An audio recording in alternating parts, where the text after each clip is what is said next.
दोस्तों, दिनाक्षी short hand में आपका स्वागत है। अगर आप चैनल पर नए हैं तो चैनल को सब्सक्राइब करें और बेल आइकन ज़रूर दबाएं।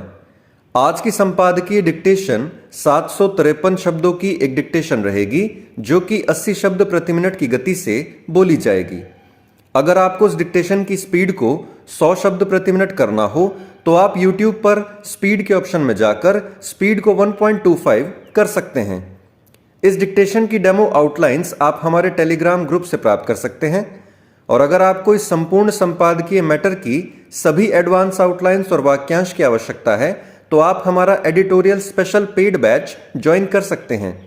एडिटोरियल स्पेशल पेड बैच में दी गई एडवांस आउटलाइंस और वाक्यांश की मदद से आप शॉर्ट हैंड को 120 प्लस की गति में लिखने में सक्षम होंगे। इस बैच को ज्वाइन करने के लिए आप डिस्क्रिप्शन बॉक्स में दिए गए नंबर पर व्हाट्सएप कर सकते हैं। तो चलिए डिक्टेशन को स्टार्ट करते हैं। डिक्टेशन 5 सेकंड बाद स्टार्ट होगी। Ready, start. नया पाकिस्तान बनाने का सपना दिखाने वाले इमरान खान ने अपनी सरकार के खिलाफ आए अविश्वास प्रस्ताव को अमेरिकी साजिश से प्रेरित करार देकर जिस मनमाने तरीके से खारिज कराया और फिर संसद भी भंग कर दी, उससे यही पता चलता है कि इस पड़ोसी देश में लोकतंत्र अभी भी खोखला ही है। इसी खोखलेपन के कारण ही वहां अभी तक कोई भी प्रधानमंत्री अपना कार्यकाल पूरा नहीं कर सका है। इमरान खान भी नहीं कर सके और इसका कारण यही रहा कि जो सेना छल बल से उन्हें सत्ता में लाई थी वह उनसे आजिज आ गई थी।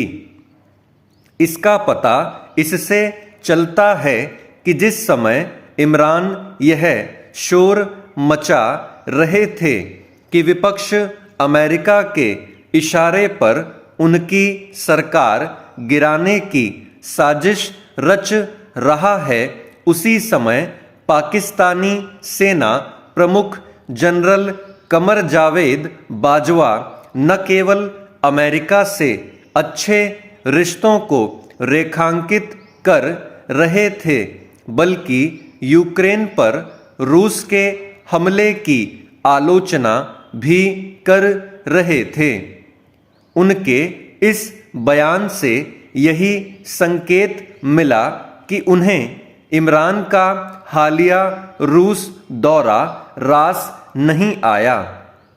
यह समझ आता है कि इमरान इससे कुंठित थे कि अमेरिकी राष्ट्रपति ने अभी तक उन्हें फोन नहीं किया, लेकिन यह स्पष्ट है कि पाकिस्तानी सेना को उनका यह बेसुरा राग नहीं भाया कि अमेरिका उन्हें सत्ता से बाहर कराना चाहता है। यह मानने के भी अच्छे भले कारण है कि विदेश नीति के मामले में इमरान के बड़बोलेपन से सेना असहज थी। यह तो साफ है कि सेना इमरान खान की मदद करने के लिए आगे नहीं आई, लेकिन इसके बाद भी उन्होंने जिस तरह संविधान की ऐसी तैसी की, उससे इस संभावना को बल मिलता है कि कुछ सैन्य अधिकारी अंदर ही अंदर उनका समर्थन कर रहे हैं। इसका एक कारण यह है कि सेना प्रमुख कमर जावेद बाजवा एक और विस्तार चाह रहे हैं। इससे उन सैन्य अधिकारियों का क्षुब्ध होना स्वाभाविक है जो सैन्य प्रमुख बनने की कतार में हैं। यह भी किसी से छिपा नहीं कि इमरान जिस सैन्य अफसर को खुफिया एजेंसी आईएसआई का प्रमुख बनाना चाहते थे वह बाजवा को स्वीकार नहीं था। फिलहाल यह स्पष्ट नहीं कि इमरान खान के मनमाने फैसलों को सुप्रीम कोर्ट मंजूरी देगा या उन्हें खारिज करेगा, लेकिन पाकिस्तान में जल्दी ही मध्यावधि चुनाव होना तय है। इसी तरह यह भी तय है कि वहां सरकार किसी की भी बने उसे सेना के हिसाब से चलना होगा। पाकिस्तान के घटनाक्रम पर भारत को खास तौर पर निगाह रखनी होगी, क्योंकि वह न केवल राजनीतिक अस्थिरता से दो चार है बल्कि उसकी आर्थिक हालत भी खस्ता है। चीन पर अत्यधिक निर्भर पाकिस्तान का वैसा ही हाल हो सकता है जैसा श्रीलंका का हुआ चेंज। गंभीर अवस्था में अस्पताल आने वाले रोगियों की सुविधा के लिए उत्तर प्रदेश के मेडिकल कॉलेजों में बेड सहित दवाओं की उपलब्धता का डिस्प्ले बोर्ड लगाने की व्यवस्था से निश्चित ही बड़ी राहत मिलेगी। चिकित्सा शिक्षा विभाग ने इसके लिए तैयारियां शुरू की हैं।